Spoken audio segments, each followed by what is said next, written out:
Hello friends, welcome back on the RC channel in third part of the NBFC. Friends, if you watch this video first time, I request you please watch first and second part of the NBFC. Link of such videos are provided into description box. Now guys, we continue our discussion of the NBFC. But before starting the discussion, please download the notes and link of such notes are provided into description box. Now friends, our first part of this video is accounting guideline for the NBFC. Friends, accounting guideline mainly deals with the following areas in the NBFC. First is income recognition criteria, second is accounting for the investment, and third is asset classification and provisional requirement. So guys देखिए, जो हम accounting के requirement study करने वाले हैं NBFC में, तो उस केस में हमें 3 एरियाज़ पर फोकस करना है और वो 3 एरियाज़ है income recognition criteria, accounting of the investment and asset classification and provisional requirement. So now we discuss all this part in details one by one. So guys, now we are going to discuss the first area, and that area is income recognition criteria. So guys, primary or operational income of the NBFC includes income from interest, discount, higher purchase charges, lease rent, or any other charges. All this income basically related with the performing and not performing asset of the NBFC. All of the above income are recognized only when it is realized.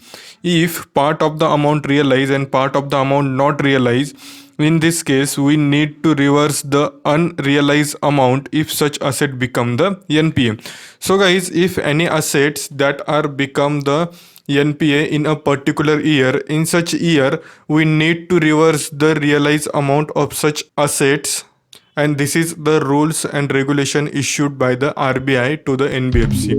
So guys, next is another way of the income of the NBFC is dividend from the corporate bodies and unit of the mutual fund. This income should be recognized on the cash basis, but there is one exception to this condition, and that exception is if any company declared the dividend in their AGM, and in such case right to receive the dividend of the NBFC has established. In that case the dividend income should be recognized on the accrual basis. So guys, this is the recognition of the income from dividend. Now interest income from the bond debenture shall be realized on the accrual basis, but provided that it shall be received regularly and not in arrears. So guys, if any interest from the bond or debenture which is held by NBFC, then in such case income from such bond and debenture shall be recognized on accrual basis, but there is one condition for this recognition,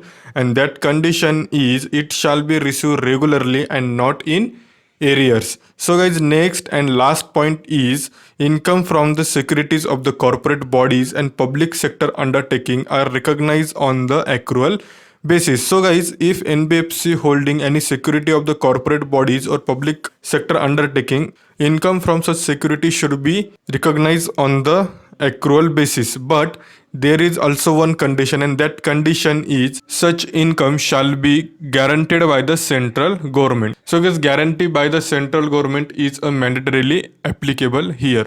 If there is no guarantee by the central government, in such case income from the security of the corporate bodies and public sector undertaking shall not be recognized on accrual basis. So guys, after understanding the principle for the income recognition, now we are going to discuss the principle of the accounting of the investment. As we know, the investment is one of the core activity of all NBFCs, and hence RBI mandate to board of director of the NBFC to frame the investment policy and implement the same. So guys, for this purpose RBI mandate board of director of the NBFC to frame the investment policy and implement the same. So guys, RBI also provide that investment made in the security should be classified in current investment and long-term investment. Next, RBI also mandate that board of director of the NBFC should be define investment policy with the classification criteria of the investment into the current investment and long-term investment.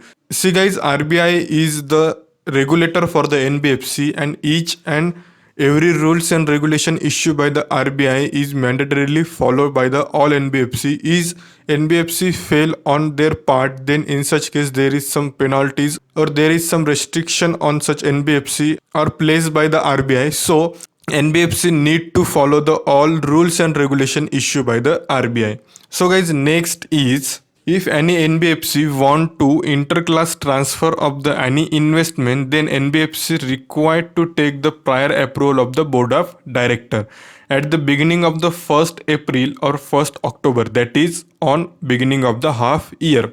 So guys, if any entity want to need transfer their asset class from the current investment to the long term investment, in such case such NBFC are required to take the prior approval of the board of director, and if board of director approve the same, in such case such entity shall be transfer current investment into the long term investment or long term investment into the current investment.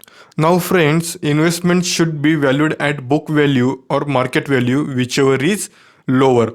Again, it should be transfer script wise from the long term to short term and short term to long term. Script wise means suppose one NBFC hold the equity shares and preference share. In this case, equity shares and preference shares are considered as a two distinct script. So guys देखिए, NBFC को अगर transfer करना है current investment to long term investment और long term investment to current investment, तो उस case में NBFC को स्क्रिप्ट वाइज ट्रांसफर करना होगा. अब स्क्रिप्ट वाइज का मतलब क्या है कि देखिए, अगर कोई एनबीएफसी इक्विटी शेयर्स और प्रेफरेंस शेयर्स होल्ड करती है कोई और कंपनी के, कोई और एनबीएफसी के, तो उस केस में क्या होगा पता है क्या? ये जो इक्विटी शेयर्स और प्रेफरेंस शेयर्स है, ये दो अलग अलग स्क्रिप्ट माने जाएंगे और इनको अगर एक स्क्रिप्ट में से दूसरे स्क्रिप्ट में जाना है तो इनको क्या करना पड़ेगा? करंट सपोज जो अभी उन्होंने होल्ड कर रखे हैं इक्विटी शेयर्स और लॉन्ग टर्म इक्विटी शेयर्स बोलकर होल्ड कर रखे थे और उनको वो ट्रांसफर करने हैं करंट इन्वेस्टमेंट में, तो उसमें क्या होगा कि नया एक हेड बनाना पड़ेगा अपने को करंट इन्वेस्टमेंट के अंडर इक्विटी शेयर्स बोल के, और उसमें अपने को ट्रांसफर करना पड़ेगा. तो ये प्रोसीजर है, ठीक है. Now let understand the treatment of the depreciation and appreciation. Depreciation if any shall be fully provided and appreciation if any shall not be allowed to record in the books of account. So here accrual concept or realization concept is followed by the NBFC. Now one of the most important point here to be note, and that point is depreciation should not be charged against the appreciation of depreciation should not be charged against the appreciation even if in the respect of the same script. So guys, if any entity have appreciation in one script of the asset and depreciation in another script of the asset, in such case there is no set of provision are issued by the RBI. Even if any entity have appreciation in the same script and depreciation in the same script, then RBI not allowed to set up this depreciation against the appreciation. So guys, it is mandatory to record the all depreciation to the profit and loss statement of the NBFC. After understanding the principle of the accounting of the investment, we are proceed to valuation of the investment. This is the most important part of the NBFC topic. Friends, valuation of the investment are categorized into the 7 various part. First part is quoted current investment. So guys, it should be grouped into the specified categories, and that categories are equity shares, preference shares, debenture, bonds, government securities, unit of the mutual fund, and other assets that are specifically mentioned. So each of these specified categories should be valued at lower of the aggregate cost or aggregate market value. Further, investment made in each category shall be considered as a script wise. This is already we understand what is the script wise. Cost and market value of the all investment shall be aggregated for the all investment in each category. So guys, suppose there is a 5 companies, and in that 5 companies particular NBFC hold the equity share. In such case, all these 5 companies are come under the head of the equity shares holding. Cost or market value of the all this equity share shall be aggregated and show under the equity share holding. Aggregated market value is less than aggregated cost. Then in such case, difference, that is loss, should be debited to profit and loss. And next is aggregate market value is more than aggregated cost. In such case, appreciation shall be ignored. So guys, now we are going to understand the valuation of the unquoted equity share in the nature of current investment. It should be valued at lower of the cost or breakup value. So guys, what is the meaning of the breakup value? Breakup value means the equity capital increased by the reserve and decreased by the intangible asset and revaluation reserve. So guys, let's understand the breakup value with the example. So if any NBFC hold the share into the ABC company and such ABC company have a 1 lakh equity shares 25 rupees each.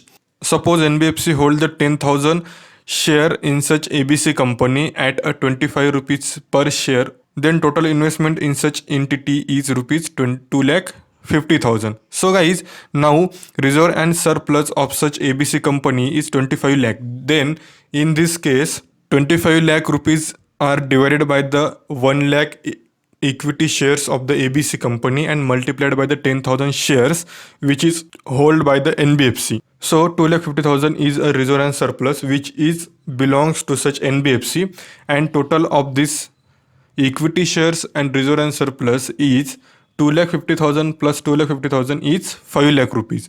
So total investment is 5 lakh rupees including the reserve and surplus. Now intangible asset is of rupees 2,50,000 which is shown in the balance sheet of the ABC. So in this case 2,50,000 are divided by 1 lakh equity shares, that is issued capital by the ABC company, and it is multiplied by the 10,000 share which is held by a particular NBFC. So 2,50,000 are divided by 1 lakh and multiplied by 10,000, and in this case the value of the intangible asset that is belongs to such NBFC is 25,000 rupees.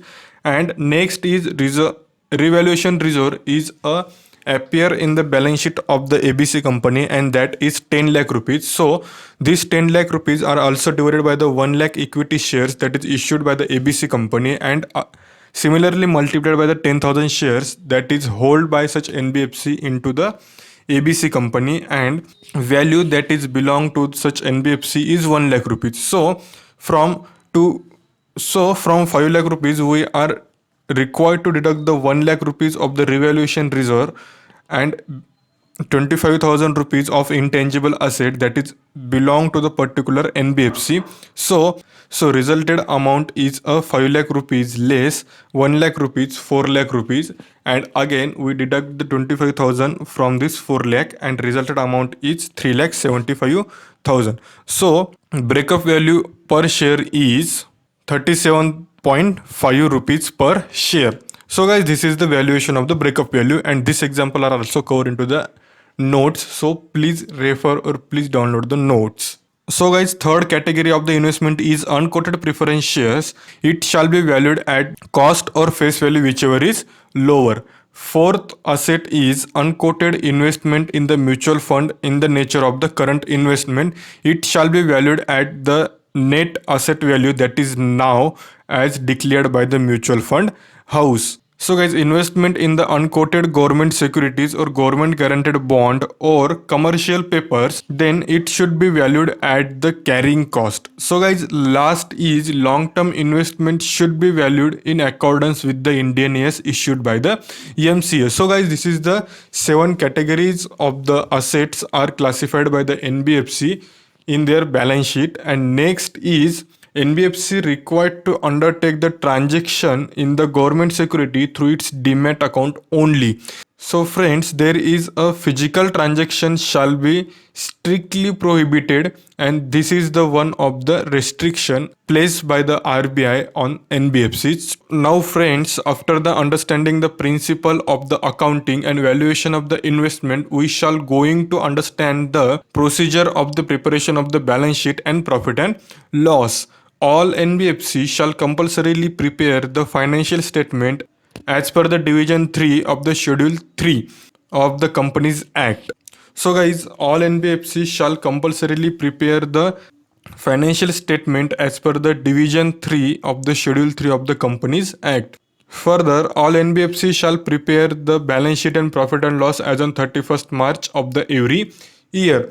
And guys, if any NBFC want to extend the time limit of the 31st March, then in such case NBFC should take the approval from the RBI for this purpose before the approaching to ROC. When NBFC get the extended time for the submitting its statutory report, then NBFC shall submit the unaudited financial report as on 31st March and statutory return as on said extended due date. So guys, next is all NBFCs shall finalize the balance sheet and profit and loss within the 3 months from the date to which it pertain.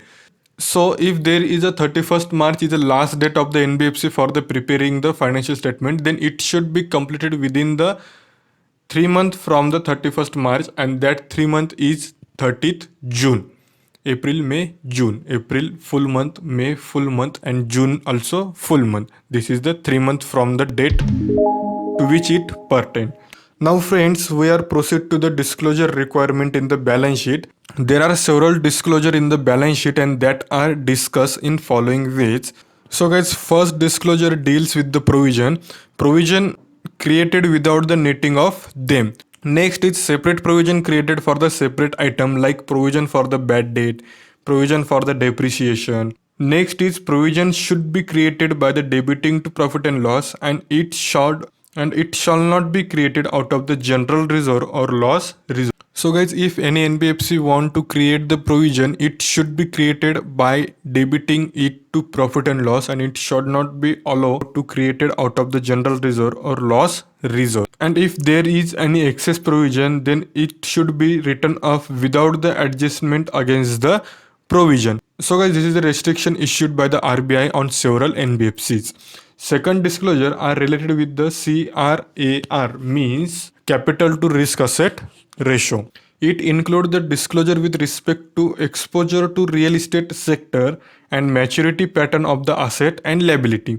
So guys, this second type of the disclosure, that is disclosure with respect to capital to risk asset ratio, are applicable only to the NBFC which has a asset size more than 500 crore, and that NBFCs are categorized into the NBFC NDSI. It is already we understand in the part 2 of the NBFC video. Now friends, we are going to discuss the applicability of the IndAS and other disclosure. On 11th day of the October 2018, MCA issued the notification and make the amendment in the Schedule 3 of the Companies Act by inserting the Division 3 for the NBFCs. This Division 3 are basically provides the format of the balance sheet and profit and loss. As per the said notification, balance sheet item are classified as a financial and non-financial. So guys, there is a one amendment that is comes on the 11th day of the October, and in that particular notification it is said that the IndAS provision are applicable to the NBFC. As per the IndAS provision, there is a several amendment that are alternatively issued by the Companies Act, and that all amendment we are going to discuss in this video. So please stay connected until the video is over. So guys, as per the said notification, balance sheet item are classified as a financial item and non-financial item, and it should be aggregate in order of the liquidity. There are additional disclosure requirement in case of the derivative financial instrument and receivable which have significantly increased in the credit risk and credit impair.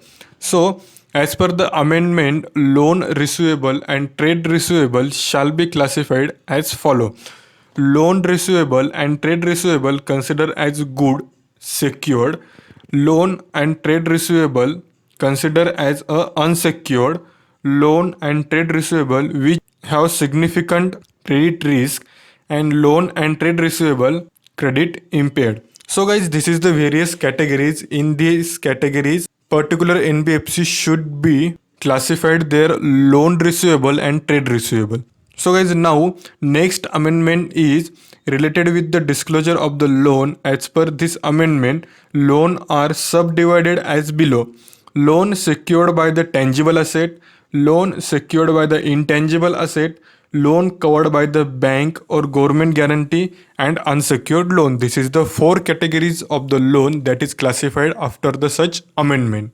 Now NBFC shall disclose the following item notes under the head of the loan, like term loan, leasing, factoring, bill purchasing and discounted. Next is loan repayable on demand. Now all NBFC shall mandatorily disclose all statutory reserve in other reserve as a part of other equity. Item of the revenue from the operation and other comprehensive income shall be disclosed on face value of the profit and loss instead of notes to account. So guys, all disclosure of the all material item in the financial statement should be disclosed in the financial statement of an particular NBFC, and this disclosure are mandatorily required if and only if when amount of the such other income or other expenses is in excess of 1% of the total income of the NBFC. If any other income or other expenses are not fulfill this criteria, then there is no disclosure requirement of such other income or other expenses. So financial statement under Indian years are includes balance sheet, profit and loss. Profit and loss are divided into the two sections, and that sections is first of them is profit and loss section and second of them is other comprehensive income section. Next is statement of the change in equity, cash flow statement and notes to financial statement. Format of the balance sheet and profit and loss are enclosed with the notes. Please refer the notes for the more information, and link of such notes provided into description box. So guys, this is the third part of our NBFC's theory video, and there is one more video lecture are pending from my side, and I will try to provide that video as soon as possible. So guys, please share this video with your friends who are also going to prepare the third group of the CMA final. And guys, please download the notes for your reference. In that notes, I also provides the format of the balance sheet and format of the profit and loss statement, which is amended by the notification issued by the MCA on 11th day of the October 2018. So guys, please subscribe our channel. Please share this video with your friends so they can also get benefit from this video. And guys, thank you for the watching video.